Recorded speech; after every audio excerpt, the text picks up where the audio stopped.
This channel does not promote any violent, harmful, or illegal activities. All content provided by this channel is meant for an educational purpose only. Amit Shah রাজ্যে এসেছেন 3 দিনের সফর তার, আর মূলত ফোকাসে সংগঠন, পথসভা, জনসভা থেকে রথযাত্রা, রাজ্য নেতৃত্বের সঙ্গে বৈঠকে 26-এর ভোটের প্রস্তুতির হিসেব গতকালই নিয়ে নিয়েছেন অমিত শাহ। গতকাল রাতেই সল্টলেকের কার্যালয়ে রাজ্য বিজেপির নেতাদের সঙ্গে বৈঠক করেন। সাংগঠনিক ক্ষেত্রে কোন পর্যায়ে দল দাঁড়িয়ে আছে সেটা জানার চেষ্টা করেন, সেই সংক্রান্ত ইনপুটস নেন। আমাদের সঙ্গে প্রদীপ্ত, আমাদের প্রতিনিধি রয়েছেন। প্রদীপ্ত, গতকাল যে ইনপুটস অমিত শাহ নিয়েছেন, আপাতত কোন কোন বিষয়গুলো তাকে বলা হয়েছে যেটা চ্যালেঞ্জের মুখে ফেলতে পারে বা হিসেবের ক্ষেত্রে সহজ হতে পারে? দেখো, অমিত শাহ গতকাল 8টা 5 মিনিট নাগাদ সল্টলেক দপ্তরে আসেন এবং সল্টলেক দপ্তর থেকে বেরোন 10টা 15 মিনিট নাগাদ। প্রায় 2 ঘন্টা তিনি দলের শীর্ষ নেতৃত্ব, অর্থাৎ এই রাজ্যে যে শীর্ষ নেতৃত্বরা রয়েছেন তাদেরকে নিয়ে বৈঠক করেন। একই সঙ্গে যে কেন্দ্রীয় নেতৃত্বরা এই রাজ্যের দায়িত্বে রয়েছেন, অর্থাৎ ভূপেন্দ্র যাদব, সুনীল বনসাল, বিপ্লব কুমার দেব, মঙ্গল পাণ্ডে, তারাও এই বৈঠক উপস্থিত ছিলেন। এবং এই যে গত কয়েক মাস ধরে বিজেপির সদস্যতা অভিযান, তারপরে সাংগঠনিক নির্বাচন, সভাপতি নির্বাচন, বুথ সশক্তিকরণ, এই সমস্ত ধাপে দল কিভাবে এগিয়েছে, দল কতটা এগোতে পেরেছে, এর হিসাব নিকাশ তিনি যেমনভাবে বুঝে নিয়েছেন। একই সঙ্গে ইতিমধ্যেই বিজেপির তরফ থেকে নির্বাচনী যুদ্ধের জন্য পথসভার কাজ প্রায় শেষ লগ্নে এসেছে।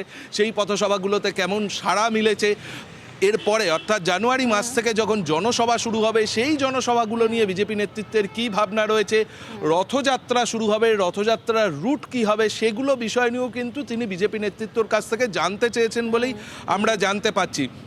একই সঙ্গে তৃণমূল কংগ্রেসের কি রণকৌশল রয়েছে, অর্থাৎ আইন শৃঙ্খলার ক্ষেত্রে তৃণমূল কংগ্রেস কীভাবে এগোতে চাইছে, তার পাশাপাশি এই যে এসআইআর পর্ব চলছে সেখানে তৃণমূল কংগ্রেসের ভূমিকা কি হচ্ছে, এই সমস্ত বিষয়ের খুঁটিনাটি পুঙ্খানুপুঙ্খ তথ্য কিন্তু অমিত শাহ নিয়েছেন। অর্থাৎ প্রস্তুতিটা তিনি সেরে রেখেছেন এবং আজকে যে বৈঠকগুলো রয়েছে এবং আজকে কিছুক্ষণ পর, অর্থাৎ তুমি সঙ্গে থাকো, গতকালের একটা সামাপ আমাদের প্রতিনিধি তুলে ধরলেন যে ঠিক কি বিষয় বলা হয়েছে। নিজের দলের সম্পর্কে যেমন খোঁজ খবর করেছেন, অন্য দলের, রাজ্যের শাসক দলের বিষয় নিয়েও তিনি খোঁজ খবর করেছেন। সুকান্ত মজুমদার কালকে বৈঠকের পর বেরিয়ে এসে কি বলেছেন আপনাদের শোনাব। যত নির্বাচনের সময় আসবে তৃণমূল কংগ্রেসের শ্বাসকষ্ট তৈরি হবে এবং ভোটের সময় দেখবেন তৃণমূল কংগ্রেসের পার্টিটা, নেতারা নয় পার্টিরা, অক্সিজেন সিলিন্ডার নিয়ে ঘুরে বেড়াবে। আমি শুধু এটুকুই বলবো, এইবার পগার পার, তৃণমূলের পগার পার হবে। কোনো হিন্দু উদ্বাস্তুদের কোনো ভয় পাওয়ার কোনো কারণ নেই। এমনকি 14-র পরেও যারা এসেছেন আনন্দের সাথে ভারতবর্ষে থাকুন, তাদের জন্য আমরা আইন এনেছি। কোনো হিন্দু ভারতবর্ষ ছেড়ে যাবে না। আমি একটা জিনিস দেখুন, রণকৌশল যদি আমি বাইরের মিডিয়াকে বলি, সেই কৌশল কি আর কৌশল থাকবে? সতীশ কৌশল হয়ে যাবে, তো মুশকিল হয়ে যাবে। সমস্ত বিষয়ে আলোচনা হয়েছে, যা দরকার ভোটে জেতার জন্য। ভোটে জেতার জন্য যা দরকার সমস্ত বিষয় নিয়ে আলোচনা হয়েছে, সুকান্ত মজুমদার বললেন। এবং তার মধ্যে একটা খুব বড় ইস্যু এবং গুরুত্বপূর্ণ বিষয় হচ্ছে সিএএ। প্রদীপ্ত, এই অংশটা একটু আজকে জানার চেষ্টা করবো, যেহেতু আজকেও বৈঠক রয়েছে।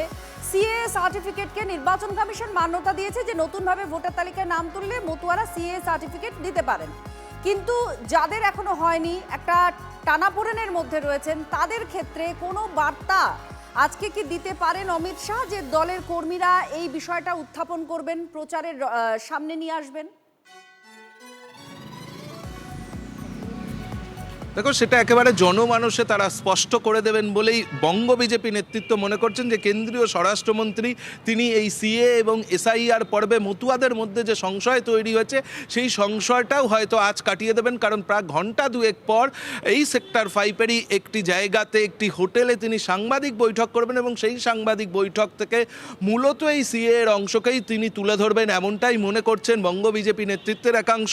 এবং তার পাশাপাশি একেবারে বিকেলে খুব গুরুত্বপূর্ণ একটা বৈঠক রয়েছে রাষ্ট্রীয় স্বয়ংসেবক সংঘ অর্থাৎ আরএসএস এর সঙ্গে সমন্বয় বৈঠক করবেন অমিত শাহ। তিনি যেখানে রাত্রিবাস করছেন নিউ টাউনের হোটেল, সেখানেই এই বৈঠক হওয়ার কথা রয়েছে। এবং আজকের বৈঠক একেবারে নির্বাচন কেন্দ্রিক, সেটা স্পষ্ট অমিত শাহ নিজেই করেছেন সমাজ মাধ্যমে যে আজকে কোর গ্রুপের সঙ্গে তিনি নির্বাচন নিয়ে বিস্তারিত বৈঠক করবেন। এবং আরএসএস এর বৈঠকের আগে এবং সাংবাদিক বৈঠকের পরে যে সময়টা থাকবে সেই সময় এই রাজ্যের শীর্ষ নেতৃত্বকে নিয়ে তিনি আরও একবার বসবেন, যেখানে জেলা নেতৃত্বদেরও থাকার কথা রয়েছে, এবং সেখান থেকে এই সমস্ত বিষয়ে কিভাবে বঙ্গ বিজেপি এগোবে, কিভাবে পদ্ম শিবির এগোবে, তৃণমূলের কৌশলকে কিভাবে মোকাবিলা করে নির্বাচনে এগোতে পারে বিজেপি, তার একটা রূপরেখা তিনি স্থির করে দেবেন বলেই আমরা বিজেপি সূত্রে জানতে পারছি। একই সঙ্গে তোমায় বলে রাখবো, আগামীকাল সকালে তিনি ঠনঠনিয়া কালীবাড়িতে পুজো দেবেন এবং তারপর এই যে মহানগর অর্থাৎ বিজেপির যে সাংগঠনিক জোন রয়েছে মহানগর, সেই জোনের মণ্ডল থেকে একেবারে রাজ্য স্তরের যে নেতৃত্ব রয়েছেন তাদের সঙ্গে তিনি বৈঠক করবেন এবং সেই বৈঠক থেকে স্পষ্ট করে দেবেন কিভাবে তারা এগোতে পারে। অর্থাৎ একেবারে নিচুতলার কর্মীদেরকেও একটা পেপ টক আগামীকাল যে সায়েন্স সিটি অডিটোরিয়াম থেকে বৈঠক রয়েছে, সায়েন্স সিটি অডিটোরিয়ামে বিজেপির, সেখান থেকেও অমিত শাহ স্পষ্ট করে দেবেন এবং তারপর তিনি এই সফর শেষ করবেন ঠিকই, কিন্তু তিনি যে গাইডলাইন এই দুদিন ধরে বেঁধে দিয়ে গেলেন বঙ্গ বিজেপি নেতৃত্বকে, সেভাবেই তারা আগামী দিনে এগোবেন, অন্তত তেমনটাই দাবি করছেন সুকান্ত মজুমদার, শ্রমিক ভট্টাচার্য, শুভেন্দু অধিকারীরা। এখন দেখার বিষয় যে সাংবাদিক বৈঠক থেকে সিএএ নিয়ে কিভাবে জনমানসে তাদের ভাবনাকে তারা সুস্পষ্ট করতে পারেন এবং একই সঙ্গে যে সংশয় মতুয়াদের মধ্যে রয়েছে সেই সংশয় কতটা কাটাতে পারেন কিনা, কি বার্তা দেন। সমগ্র এই কর্মসূচিটাই, অমিত শাহর এই কর্মসূচিটাই খুব গুরুত্বপূর্ণ। আরএসএস এর সঙ্গে সমন্বয় বৈঠক, এই বৈঠক রাজনৈতিকভাবে অত্যন্ত গুরুত্বপূর্ণ। সেক্ষেত্রে কি কি প্রতিক্রিয়া আসছে দলের তরফ থেকে, কি বলা হচ্ছে শোনাবো। তারা ঠিক করেছে এবং কেন্দ্রীয় নেতৃত্ব মিলিতভাবে প্ল্যানিং করেছেন, সেই অনুযায়ী আমাদের নেতৃত্ববর্গ আসছেন। এর বেশি কিছু আমার জানা নেই। স্বাভাবিকভাবেই এটা নির্বাচন আসছে, তার জন্য তো গতিবিধি বাড়বেই। অনুপ্রবেশ, এই ইস্যুতে বিজেপির শীর্ষ নেতৃত্ব বারবার বার্তা এবং কঠোর বার্তা দিয়েছে। অসম থেকে অনুপ্রবেশ ইস্যুতে বড় বার্তা দিয়েছেন অমিত শাহ। অনুপ্রবেশ ইস্যুতে বিরোধীদের আক্রমণ শানিয়েছেন অমিত শাহ। গোটা দেশ থেকে অনুপ্রবেশকারীদের তাড়ানোই বিজেপির লক্ষ্য, স্পষ্ট বার্তা কেন্দ্রীয় স্বরাষ্ট্রমন্ত্রীর। গোটা দেশ থেকে অনুপ্রবেশকারীদের খুঁজে বের করবে বিজেপি, এই হুঁশিয়ারি অমিত শাহ। श्रीमद शंकर देव जी की भूमि पर कहना चाहता हूं, भारतीय जनता पार्टी का संकल्प है न केवल आसाम, पूरे देश से चुन चुन कर हम घुसपैठिए को निकालने का काम करेंगे, चुन चुन कर।